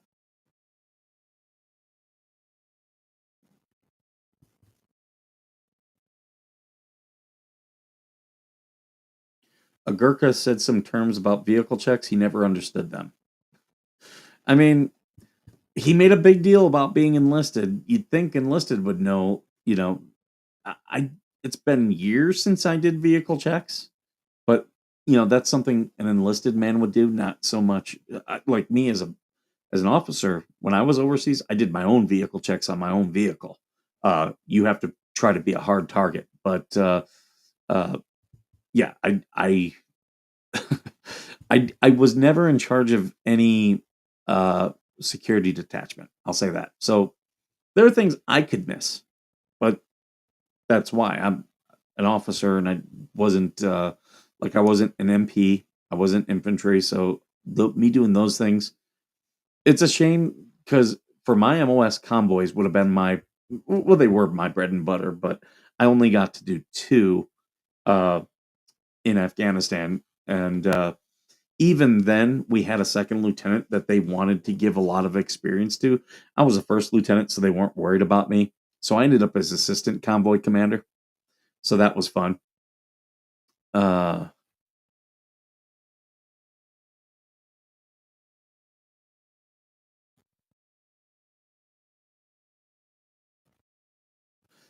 I watch him too. He has access to a very specific list that the public cannot access to. Yeah, I'm gonna call bullshit on that. He claims he doesn't drink. He claims he doesn't drink.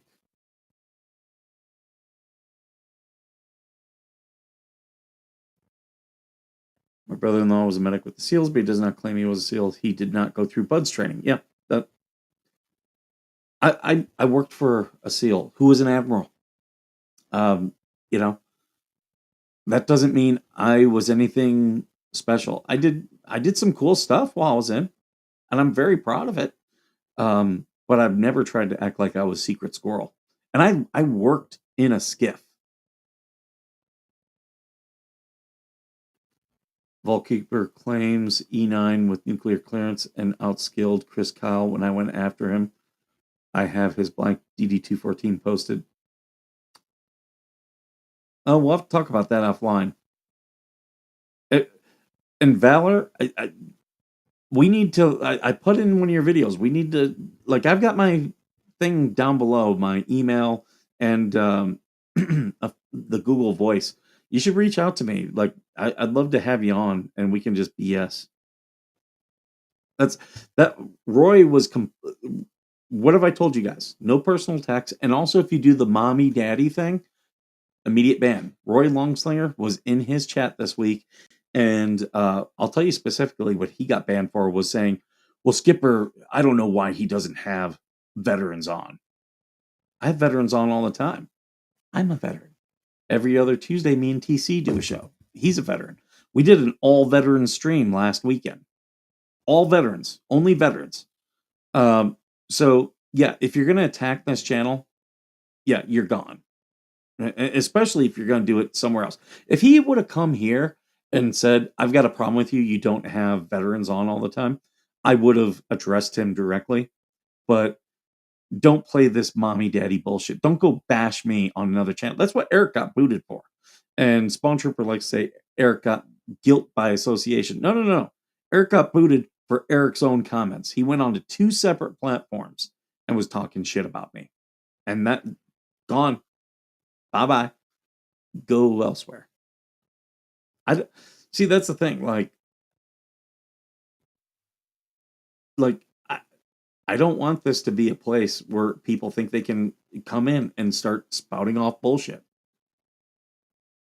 You can guarantee he will do a live stream damage control after your stream. Oh yeah, he definitely is going to.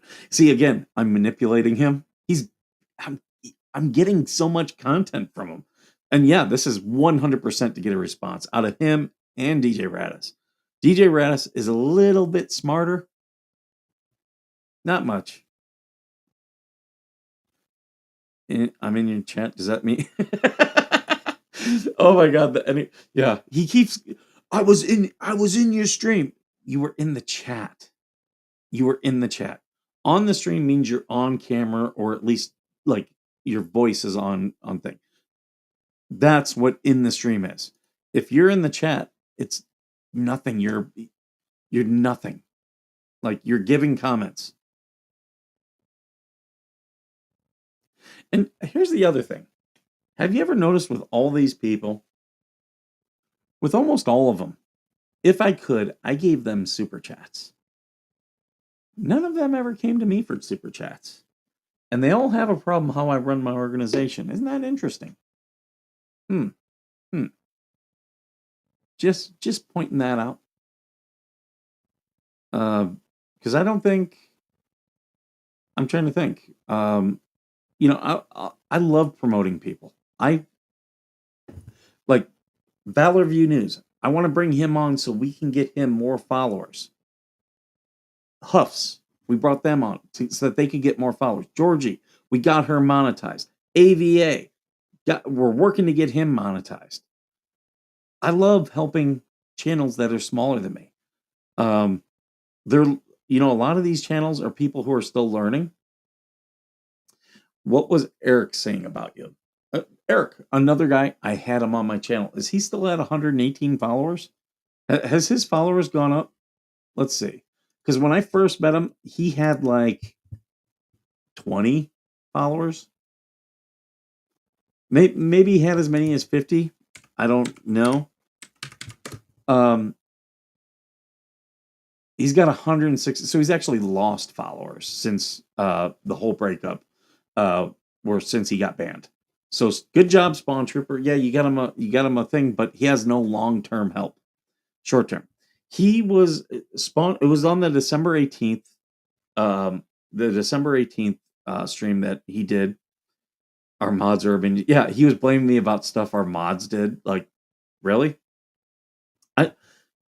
I add people as a mod if I'm like, hey, I want you to have the ability to put links. So here, I'm going to make you a mod. In fact, speaking of which, Valor View, are you a mod? Yes, I did make you a mod. Please put a link to your channel so people can find it. No, I don't mind. Promote any of your videos.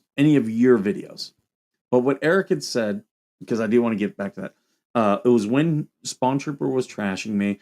Eric said a couple things. He was dogpiling on. Said Skipper doesn't have veterans on his show. Well, I'd had Spawn Trooper on plenty of times. I had Eric on plenty of times. AVA's been on plenty of times. So that's bullshit. Squid was on plenty of times.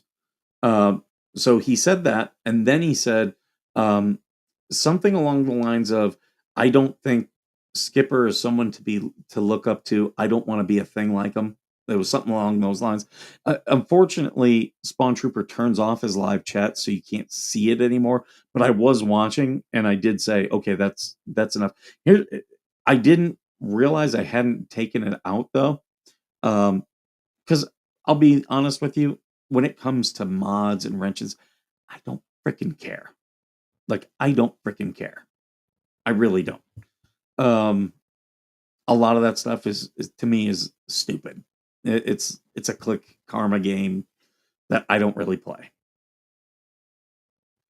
I have a problem with Better Nation, not enough strippers. We do need more strippers on the chat. That is one thing we need to bring on a stripper and have her do math. He tried to talk over Skipper and his guest when it was not his show. Yeah, that was really what set off Georgie.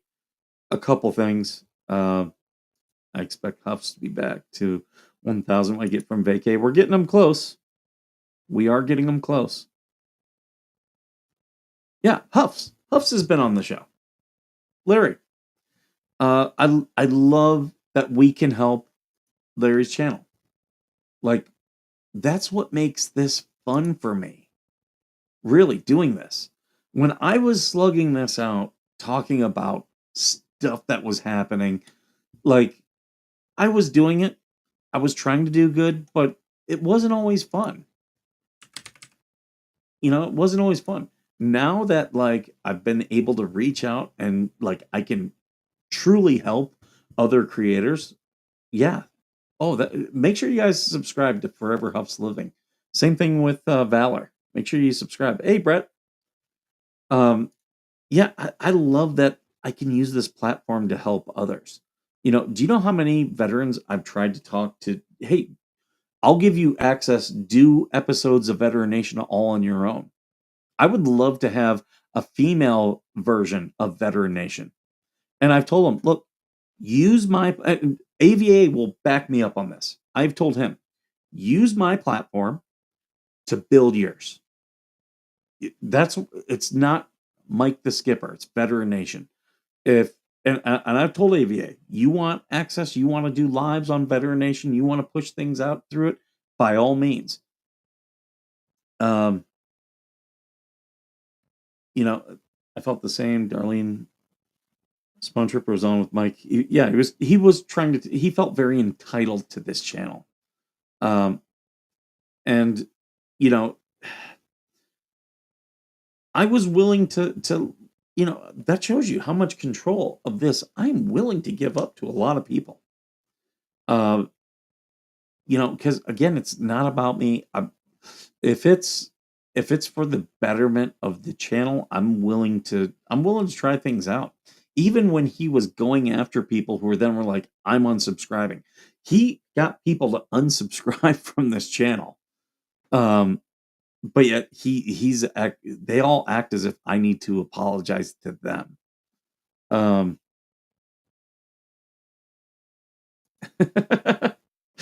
Even when he doesn't want my help. True. That's true. I will, when a lot of the things that happened to me when I was leaving active duty, I felt even as a captain, I felt very powerless. Because, I was getting the whole military apparatus being brought against me. I've never really talked about this on air. I had, and maybe I'll show these. I had family advocacy break my privacy, and I had proof of it, and no investigation was done. So me as a captain, family advocacy on base broke my privacy. And it says the Marine Corps order says any suspected violation of privacy needs to be investigated. Nothing ever done. If they will do that to me as a captain, what do you think they'll do to a lance corporal? What do you think they'll do to a sergeant? And so that's why I felt very, that's why I've got so much PTSD. But that's also why I do what I do today. It's gaining back that power. Now, I've got a general trying to shut this channel down. And you know what I've said? Right here, buddy. Good luck. Good luck. And yeah, they've done some things. It'll all come out at some point. Yeah, they've done some things to kind of silence me temporarily. Like I had a temporary restraining order for almost a year, and I couldn't talk about stuff. But we're getting very close to the point where I am.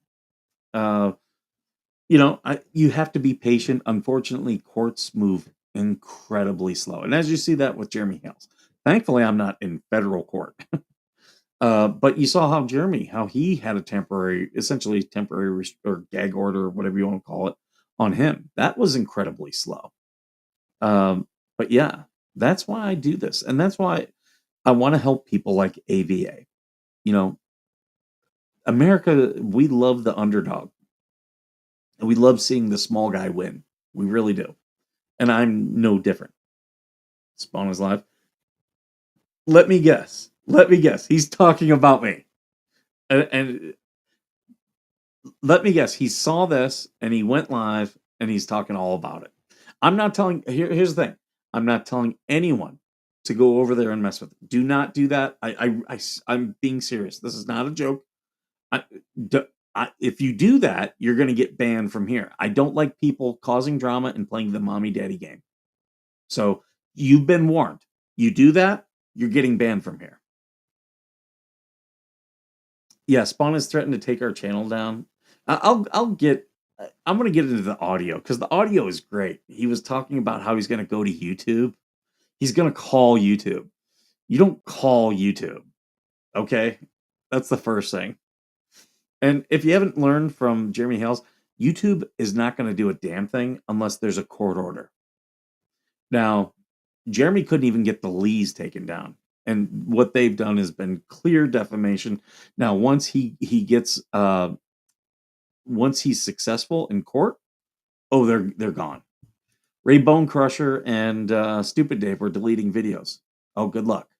Good luck, you two.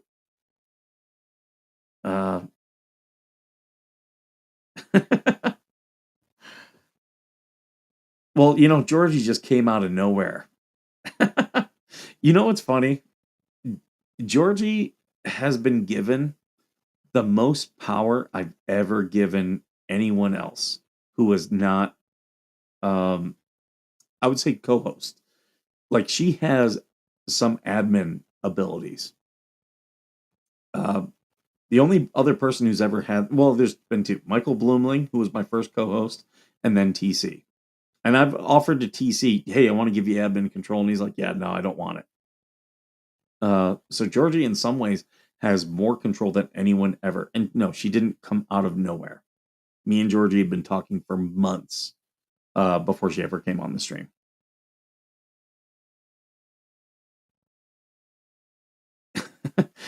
I did notice this, and I might show this. He's muting when he coughs and sneezes and burps, all that stuff. So it's starting to get to him. See, we can, even though he's not on here, we can improve his streams. His problem is he's got some type of mental distress. I don't know. I can't diagnose him. It's probably PTSD, and he won't go get treatment.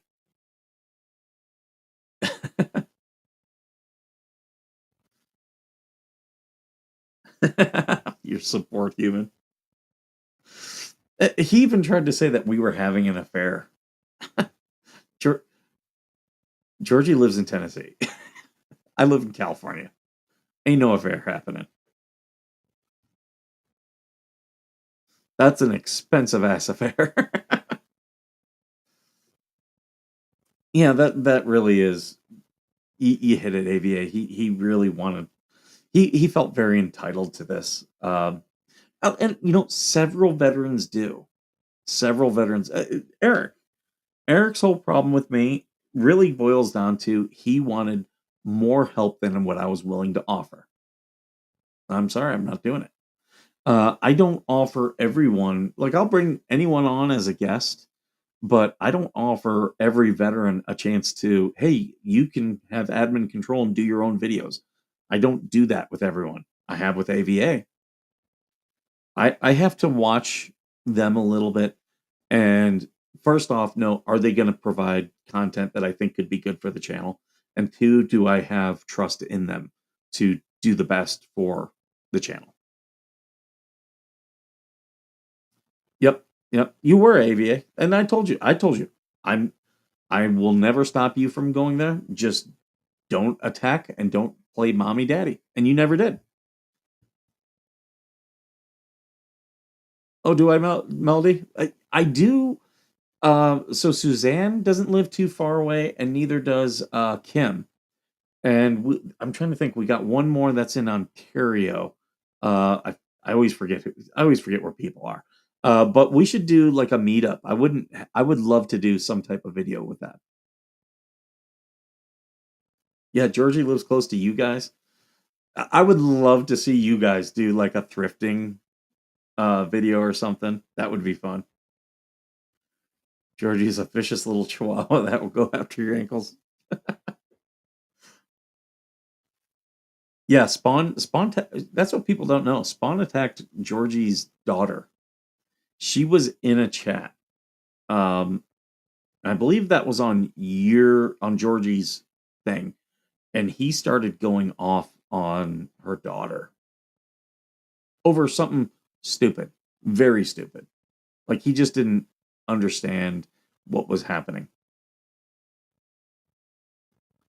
Oh, you're in Temecula. Oh, we should definitely go wine tasting. I love going down to Temecula wine tasting. We have fun with that. And I've got another veteran friend that she lives in Temecula. She's been on the show before. Someone else who I've said, look, if you ever want to do, you know, Better Nation Ladies Night or something, I've offered that to her. Again, I'm fully up. This doesn't have to be the Skipper show.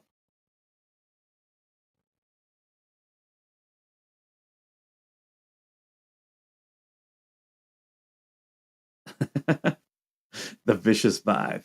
She can be, but Georgie is very sweet with people who treat her well. And by that I mean Georgie, way before Georgie ever came on this channel, she was doing things to help this show. Like several things to help this show. And I'm very appreciative of that.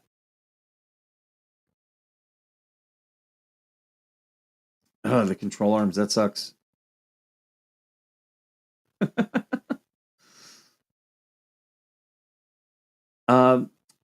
So my friend Astrid is in Temecula, and she's a Navy veteran. She's been on the show a couple times. In fact, I was helping her. She just got her. I hope she doesn't get mad at me for saying this. She just got her 100%, and here in California, if you become 100% veteran, you don't have to pay a certain portion of your property tax. And I told her I was like, here, go to this office, get this paperwork. Then you got to go to this office and get this paperwork. And then you got to, do this. And I was telling her all the things. The other thing you get is if you're a disabled 100% veteran, California gives you handicap license plates. It says, it's got the handicap sign. It says DV underneath. And I just got mine.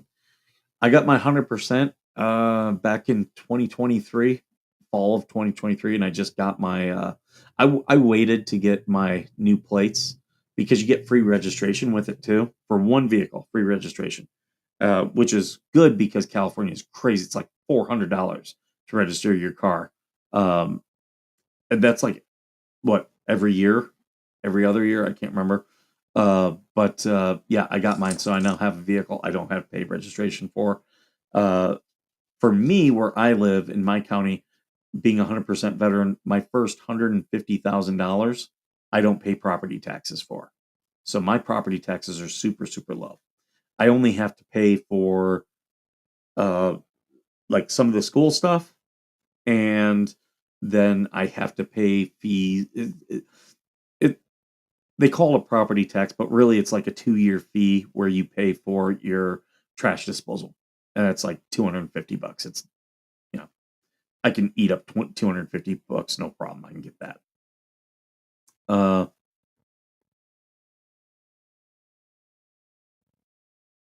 You're only at 90 AV8? We need to talk.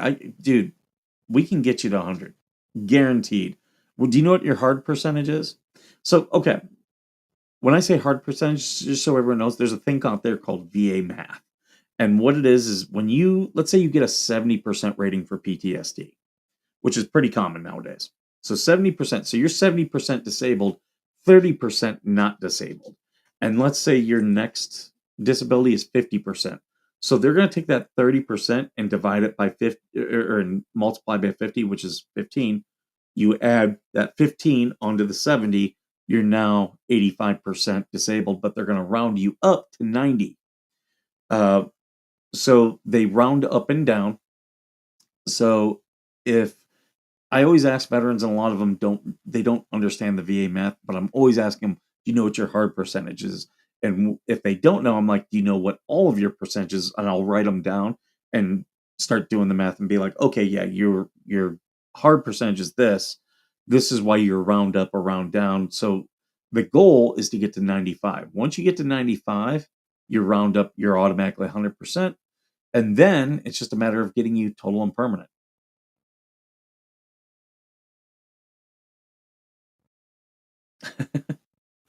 Sorry, yeah, I do have a lot of ads. I do send because videos make more money than lives. I do set my ads to aggressive. But there are people out there who use ad blockers or have premium.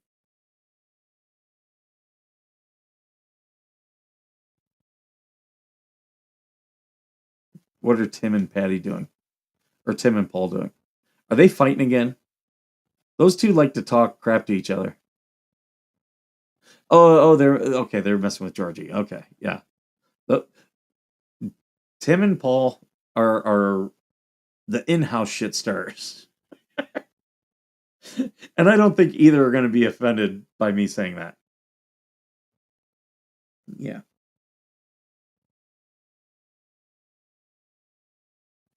Ads is why I watch YouTube on TV. Yeah. Does Verizon offer ad free? Because I've got Verizon.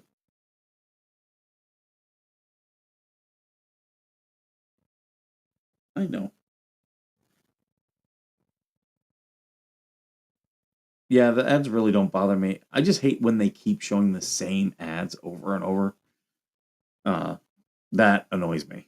Because then I get to know them by heart, and it's like,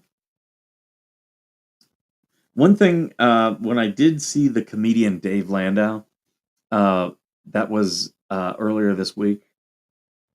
That's who I was seeing when I was getting rude texts from Squid. You know, the chat, which is not. Yeah. What I do when I'm at work, I've got a couple monitors, so I'll have the whatever show I'm watching on, and then if I want to jump in the chat, I do that on my phone.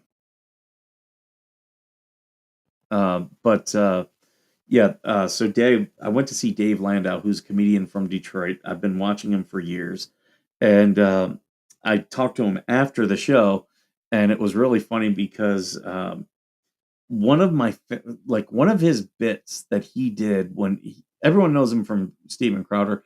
I was watching him before he was on there. He was on with Anthony Cumia, and uh, I thought it was great because they would they would have TVs on in their studio just so they could monitor the news while they were on. Well, the same commercials would always come on certain channels, and like on Fox News, they do that. Like you'll get Bill Devane with Roslyn Capital.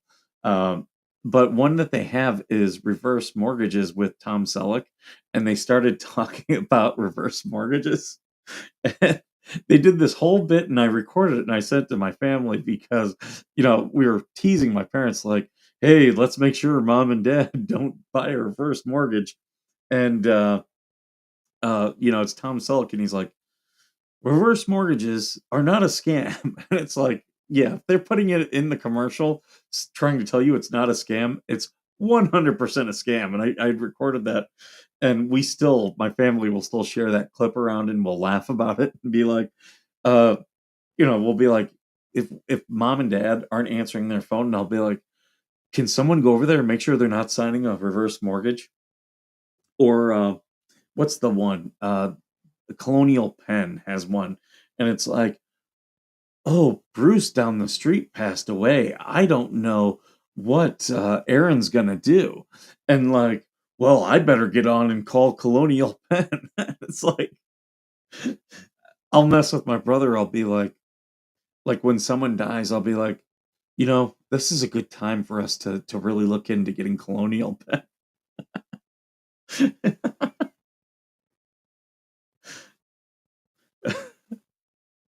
I did laugh at Anthony Cumia. He had a picture of Bill Devane that he posted the other day, and he said, I know who Doge is taking into Fort Knox. I'm going to do two things. I'm going to support the military and buy gold from Roslyn Capital. I'm like, oh It's kind of like those commercials that they used to have on at night, like uh, a big one. Like they'd always play them. Like I remember the infomercial one for uh, Girls Gone Wild. That was a big one in late '90s, early 2000s. But before that, it was like the one you could buy the the CDs, and it had like Anya, and like, and before that it was Freedom Rock. Get some Blue Chew. Yeah, some of these commercials you can't skip. You got to watch them. It's stupid.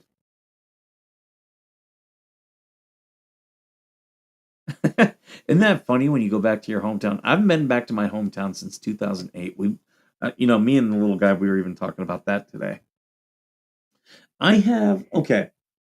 So I think a big reason I was, so able to deal with my PTSD is because when I was a teenager, we had extended family who just became they were always kind of toxic, but they just went overboard. Like they were trying to like get my parents to divorce. That's how toxic they were. My parents this year is their 50th wedding anniversary.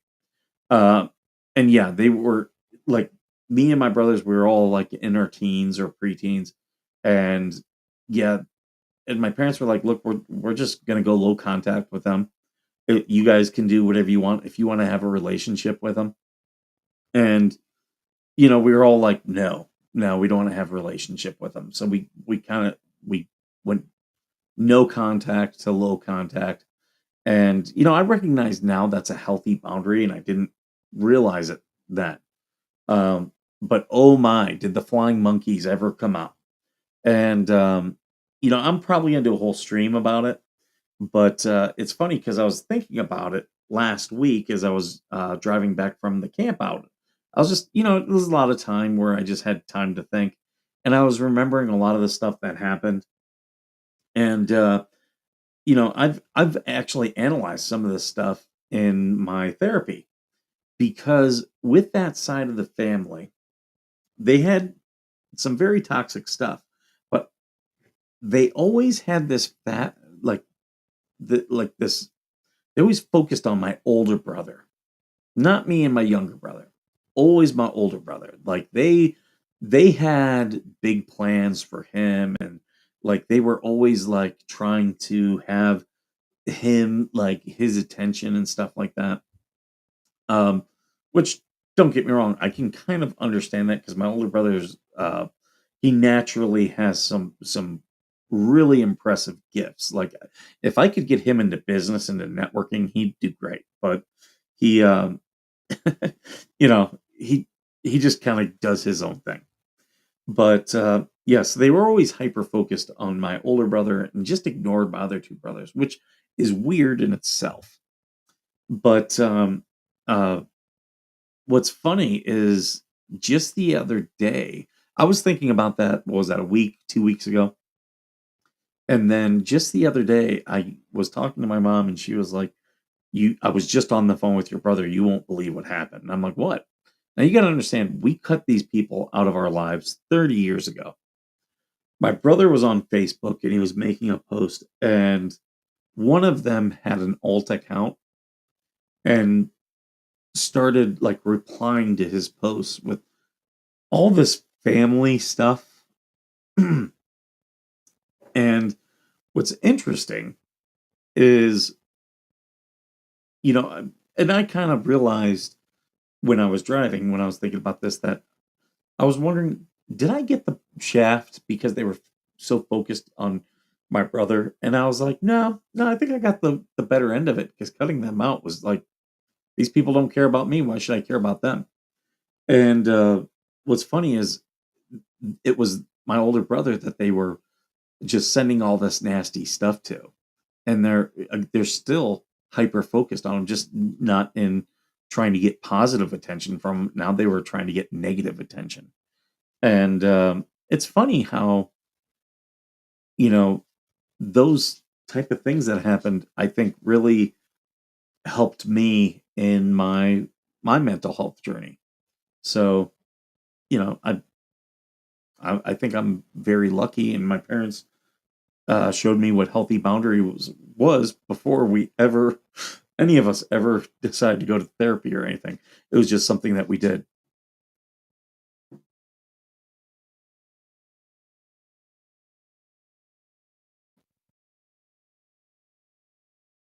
Oh, if it's a thing that I did see, yeah, I did like it, Erica. I thought it was great.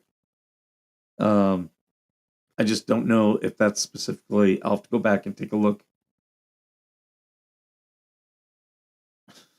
some of you guys, some of you guys are just messing with Georgie. And here's the other thing. If I know he's live, I hope Spawn Trooper catches this later on.